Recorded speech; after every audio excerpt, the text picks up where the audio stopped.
Welcome to Impact by Diffa Dallas, the official podcast of the Dallas chapter of the Design Industries Foundation Fighting AIDS.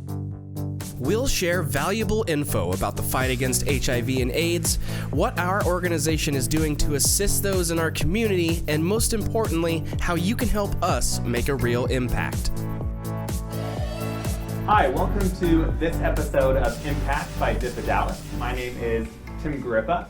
I'm happy to be joined today by two members of our AIDS service organizations, Richard Barber from Samaritan House and Natalie Cole from Legacy Counseling. Welcome. Thank you. Thank you. Thank you for having us. Of course, happy to be here. Today we're going to talk about some really critical topics around, what happens when someone tests positive for HIV. I think it's something that people struggle with. They don't really know what to do, and a lot of times it prevents people from wanting to even go and get tested.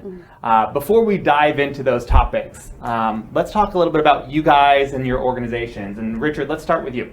Hi, I'm Richard Barber. I am not just a part of the Samaritan House. I'm a resident there too as well. I'm also a board member. It is an organization that allows you to rebuild yourself. There are counselors there are social workers to help you move forward in your life, to help you get the help that you need, getting back on track on your meds and whatever, and the doctors, so forth. Sure. All right, Natalie.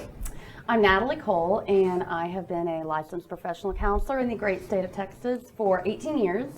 And I'm a full-time therapist at Legacy, and I also have a private practice in Allen. Okay. I also like to throw into that basket that I'm a family law mediator, so I do that on the side. I mean, you don't have much time, I'm sure, it sounds like. Yeah, awesome. Well, thank you guys so much for being here. Thank you. This topic today of what to do when you test positive is so important. We know our numbers in North Texas are some of the highest. They're the highest in Texas, I think, and one of the highest in the country. And the more testing we can do, the better, right? The more people get tested, the better. But we need people to get there. Stigma, obviously, I think prevents people from going to get tested. So if you guys could talk a little bit about that, what stigma exists, and how do we overcome stigma in going to get tested for HIV? Okay. Well, for me, I tested positive in 1999, so it was still a death sentence for some people. Now I've noticed that they don't know anything, or the ones who do know are so scared to tell anybody because they don't want to be an outcast. They're still lost because no one knows as much as they used to. So I'm trying to think of the correct words. It's imperative that, it's taught more in school, because it's not anymore. Yeah. And that it's not a death sentence. It's not a death sentence. I'm living proof of that. Yeah. So. Yeah. What would you I agree with Richard. And I look at that stigma, we have to look at it culturally, ethnically, religiously, any kind of group. Yeah. And the expectations of that group, or the thought of expectations, that can hold people back. Fear of not meeting that, fear of being an outcast, like Richard said, the panic that may ensue of being an outcast. Education is key. I believe that HIV should be talked about in the home. I think it should be a natural, normal topic. I have a teenage son, and it's something that we've talked about in our home openly for many, many years. I think that helps break the stigma. Yeah. I think gathering information just in our world, Google it, check it out. Talk to people about it. Maybe you're at brunch with your friends, bring it up. Hey, what do you know about HIV? I think it is something that should be just incorporated into our daily living to find normalcy and normalize it. So that stigma hopefully will become less and less, and then just a thing we talk about, right? Right. Or our kids talk about with their kids. I remember back in the day. Yeah. And so that's kind of how I feel about it, as really just banding together and opening that conversation. Because it can, when you're stuck in that mind frame of that stigma, it can be paralyzing for many people. Oh, no doubt. And I think it's there's that major hurdle of the first test, right? It's kind of like, for me, going to the gym. Like, getting there is the hardest part. Getting there, walking into the door. It's not just me then. Okay? Once I'm there, I can spend an hour or two, but getting there is the hardest part. So how do you get there? And one of the things I think that we've seen be effective is go with some friends maybe that are really supportive. And if you can do that the first time, it makes future times easier. And I think one of the things that is important to know is, is getting tested a one-time thing or is it a regular thing? It's a regular. That getting tested is a regular thing. I know for me, when I got tested, I knew I should have been tested beforehand. I did find out in a weird manner. I found out I was in prison, and I found out that I was positive, and they just kind of nonchalantly told me.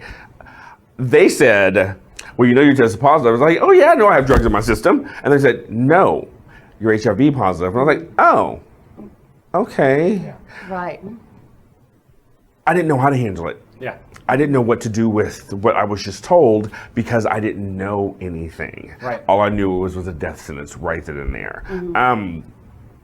Yet again, the easiest part for me about telling people or getting people to get tested is just bringing it up in casual conversation as you're standing there, When was the last time you got tested? Because it's especially, it's not just a gay thing. Yeah, it's not. You're right. There's more straight people that I know that have it now. There's more straight people that live in Samaritan House that I know that have it now than they've got it from somebody else. And it's just, instead of not incorporating it into your life, it's something that when you go to the doctor, just, hey. Yeah. Yeah. Why don't you run that test for me? Yeah. Yeah. So let's talk about what does it mean to be positive. You mentioned before, in the 80s and the 90s, it was a death sentence, right? When we saw first medications come out that were not really effective, right? And for people that watch the show Pose, it kind of really highlights some of that, where when you get diagnosed, it's going to be over soon. Let's talk about what that means today, because today is different. So let's talk a little bit about, right? Let's talk about what it means to be positive in today's world. That's a big, beautiful question you just asked. Yeah. So, to me, as a therapist, as a mom, as a friend, a daughter, a person in the world, to me, we know that HIV is a virus, right? And to me, testing positive means you are living with that virus. You are living with it. To me, that testing positive, just that phrase comes along with stigma, long-term stigma. Is it scary? Yeah. Is it okay to be scared? Sure. Embrace that fear. And Richard and I were talking about this earlier. Use it as a motivator for empowerment. I don't know if y'all knew this, but I'm so excited. But, fear and excitement feel the same. Yes. So when you have that diagnosis, if you get tested positive, be excited that you have the information. Yeah. Be excited that you have the opportunity to gather a tribe of loved ones and helping professionals to help you rise up. I mean, I look at the phrase of testing positive as something hopeful, and optimistic. Because to me, there's nothing worse than being in the dark. I like to have the information, and then I can figure out, okay, what do I need to do? Yeah. So it's a topic I'm very passionate about. Well, and that's so key, because once you know, then you can address it in the right way. And medication today is so amazing that you can take a pill a day, and you can bring your viral load to undetectable, where you cannot transmit it to another individual. And the life expectancy of someone that's HIV positive today is just as long. It's more dangerous to get on the tollway. Yeah. I think than it is to live with HIV. You're more likely to die from liver disease than you are from complications related to HIV. Right. And I've been living with it since 1999, and so I've gone from 5 pills to 4 pills. Now I just take the one. Yet again, this is the healthiest I've ever been. When I did not know things, it got pretty bad. Yeah. And it's not just, if you don't take care of yourself, there's other complications that can come along with it. Right. And those other complications are the ones that can hurt you more than the HIV, because HIV is not what kills you. Yeah. It's the complications and so being a person that's living this life, it's empowering. Yeah. Because now I can, just like somebody with cancer, there's a voice behind it. Yeah. I beat it. How about you? It's really just that simple. I just think it's imperative for anybody to understand that it's just not a death sentence anymore. Yeah. Can I jump in? Yes. Oh, I'm so excited that I think Richard brought up something really important. I've had so many clients and just loved ones and friends in my life that when you get any kind of diagnosis, there is a great sense of relief because, see, HIV is a virus that causes inflammation in the body. And some folks are living with HIV for up to 10 years and don't even know it, but then they're struggling with all these things that they haven't been identified. And then knowing, okay, this is the root and this can easily be addressed in a thoughtful way and a reasonable way with the medications we have now. I think relief is something that we could all use more of, especially in our climate today. Yeah, seriously. And also on that subject, I was just thinking, when I told my family, and this, I'm so grateful that I have a family that's so understanding that they're like, okay, what's next? What do we need to do to help you? Yeah. Now I do understand that there are people that haven't even told their family. Yeah. Because of the stigma that's still attached to it. Yeah. So let's talk about the what's next question, because I think that's important, right? So someone gets a positive test back, and whether they find it out, in a situation like yours, whether they find it out through another procedure, maybe a surgery, or they find it out from an HIV test, they get the positive test result back. What do you do next? Good question. First of all, I would recommend to take a breath and a pause, because the initial reaction with any diagnosis is overwhelming. Yeah. Just to allow yourself to be in that moment, find quiet and stillness if you can, even if it's 10 seconds. And I say, if you have a doctor already, contact that doctor. If that doctor gave you the diagnosis, ask questions, research, reach out. At Legacy, I love working at Legacy. We have folks call us beforehand, as we talked about that stigma and fear. Yeah. So we love us some people calling. Sure. And call us. We can help with that. Yeah. We help people all across the board in all stages. So I say just gathering the information, telling people if you're ready, but we're going to talk about that in a little bit, like the how, when, where, what of that. Yeah. And kind of circling your wagons, putting that focus on yourself, your healing, your health, your well-being. Yeah. That's where I would start. Yeah, and one of the things that the first thing I did was to find a doctor. Take the labs over again, see what my numbers were.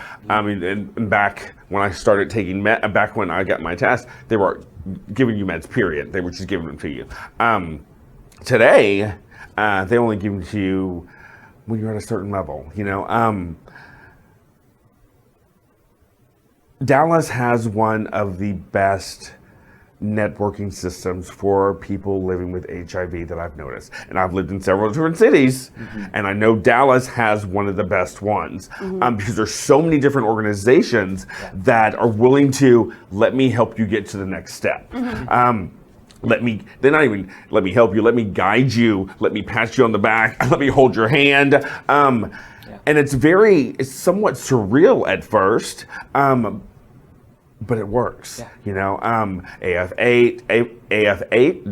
AFH, I couldn't get that out, the Resource Center, Legacy, if they have a drug problem, Homeward Bound. Tons of resources. And there's even HIV specialists, just doctor offices that have HIV specialists. And that's, I think, something so important for people to know is if they're maybe a little scared to talk to their own doctor, maybe it's been their family doctor that they've known forever since they were a kid, and they don't want their family to know. There's, to your point, a huge network of AIDS service organizations that provide health care. There's also a huge network of HIV specialists that talk about the virus and treating and how the to treat whole it. person. Yeah, absolutely. Mind, body, spirit. Absolutely. That's my thing. That's, to me, the wheelhouse. Yeah. Because maybe, you're on your meds, you're feeling good, you're empowered. We still want to address the mind, the emotion, because we feel how we feel, but then we get to pick how we think about how we feel and how we behave. Yeah. These are really important things, I think, in the progression of learning how to live healthy across the board with HIV. Yeah. Right. Yeah. So, which is on that topic of saying across the board, the number one thing they tell us is stress. Because that will bring, it's in anybody's life, but stress is our number one thing that they want us to look after and look for and pay attention to. So. And increased support lowers stress. Yes. Yeah. Yeah. And I think, so someone gets a positive test back, they come to terms, they go and see their doctor, they get medication, they're on their track. What do they do next about telling people, right? So whether it be family or employer or sexual partner, who do you tell? Two, how do you approach that conversation? That is a great question. Loving you, Tim. I might have to have you back. I don't know. I wish I could, I don't know how you feel, but I wish I could answer this question in a short time frame. It's such a broad question. Yeah. But I tell folks, for anything in life, look at your audience, know your audience, because you would probably tell a close friend or a loved one in a different way than you would tell maybe a coworker. And also having no expectation. Follow your gut, balance that with logic. Right? Those work together. If you're just having a day where you're feeling overwhelmed and you want to talk, I'd say pause and think about it, right? And just have that little moment of, what is best for me. In approaching any of one of these scenarios, some people like to have a blueprint of that. Sure. And, when we do therapy at Legacy, sometimes we do role playing with our clients to practice that, right? But it's different for everyone. You want to just be you. Yeah. And I always tell folks, for any kind of diagnosis, especially living with HIV, that it can be sometimes shocking for people to hear, especially folks that love you. Yeah. And maybe somebody has a not great reaction, just let them feel how they feel, and maybe they just need some information or have questions to ask. And welcome that and celebrate it. And, the bottom line is maybe somebody doesn't have a favorable reaction. That's okay. Sometimes you can love people from afar, but don't let other people's opinions of you affect your opinion of yourself. Because you're okay. You got this. Yeah. And let's say worst case scenario, somebody just bails. Look at that as an opportunity that you have space in your life now for building a tribe and somebody who will love you just the way you are. Very exciting. Let me ask you a question about this. Is a lot of times on our show we've talked about allies of the community, right? We talked about it during our Black Lives Matter segment. We talked about it as part of kind of just general LGBT. For people that maybe are obviously just supporters, haven't tested positive, someone comes to them and tells them, hey, I'm positive. What are the things that they can do to say or show support so the other person feels cared for or supported? Like, what are those things that they can do to show they're an ally? That, like my best friends, when I told them, their first thing was, when's the next doctor appointment? Or, that was the big thing for me when they said, when's your next doctor appointment? Because they went with me. So they could, and it made it easier. And my family has done the same thing. What are your numbers? What do we need to do? What do you need to do for yourself so that you can become healthier? Yeah. And it's not about, oh my God, I'm sorry. It's about, okay, what do you want to do? How would you like to take this? And it's more being more of a role model, because you always want to be that person. You don't want to. This is coming off really crazy. Go. So like walking with you is kind of what I'm hearing. And you the say, journey, walking yes, with you. thank you. Right. Yeah. Oh, I touched you. We're social distancing. Sorry. You're part of the process, part of the journey. Yes, correct. And it enables you to be more open with other people about it. It took me a long time to be comfortable with telling people, oh, I'm positive. Yeah. A long time. Yeah. And in the last 3 years, I've come to terms with the fact that I can't hide it. Yeah. And I tried for many years, but I can't hide it because it's part of me, Yeah. And if you know me, you're gonna love me for who I am, and not just because I have HIV. I can't give it to you. Yeah. And that's, but people don't know this. Yeah. And if they want to ask you questions, well, here's what I know. Why don't we go through this together? Yeah. Yeah. That's the biggest part of all of this is let's do this together. One of the things that I've heard, which I like, is starting with thank you for trusting me. Thank you for trusting me and telling that. And I think the same is true when someone just comes out as LGBT, is thank you for confiding. That thank you shows that there's a safety there. Yeah. A haven. Right? Yeah, absolutely. Somebody I love very, very much, who I hold very dear in my heart. Well over a decade ago, we were at a Mexican restaurant. Should I plug that? I don't know. It's a good local Dallas restaurant. But they told me they were living with HIV, and I paused and I said, doesn't mean you can hog all the chips and hot sauce. We're all gotta eat. Yeah. But after I left that conversation, I felt that. I felt so blessed and grateful that they trusted me with their whole person. Yeah. And that I could be a haven for somebody I love. Yeah. Yeah. And then taking it into that, how do I go with you on this journey? Right. Yeah, and I've never actually, I'm just now noticing that because someone actually did say thank you for trusting me with telling you that secret, and now we're like really good friends. So, wow, beautiful thing. Yeah, I didn't think about it that way. Thank you. So let's wrap a little bit with what resources are available, right? So obviously the organizations that you guys work with are fantastic organizations, but what are some other places people can go? How do they get information? If they, one, want to find out about testing, and two, where to get help after? The great thing, you have two places here in Dallas where you can go get your meds or even see doctors. You have Amelia Court, which is in the medical district, and you've also got, I can't remember the name of it. We've got Prism. Prism Health. And, they are so willing and so capable of just guiding you through this whole process. Then you've also got the Resource Center, which And the Nelson Thibodeau Clinic, which is part of Resource Center. Yeah. Which helps you find where you need to be, and get you in line with Legacy or the food pantries or whatever you need, bus passes to get to your doctor's appointments. Access and Information Network provides Correct. medical transportation, provides some food. There's so many things. Yeah. So it's just not, you're not alone. Yeah. You'll never be alone. I was telling someone recently, this is a process you don't want to be alone in, because I was alone in it for many years and in the dark.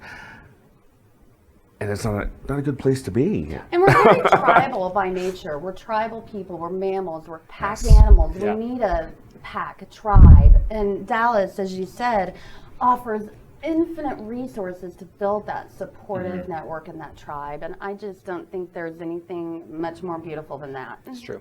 It's true. Natalie, Richard, thank you guys so much for being here today. Thank you. Fantastic conversation, really wealth of information, so thank you both. Thank you. Awesome.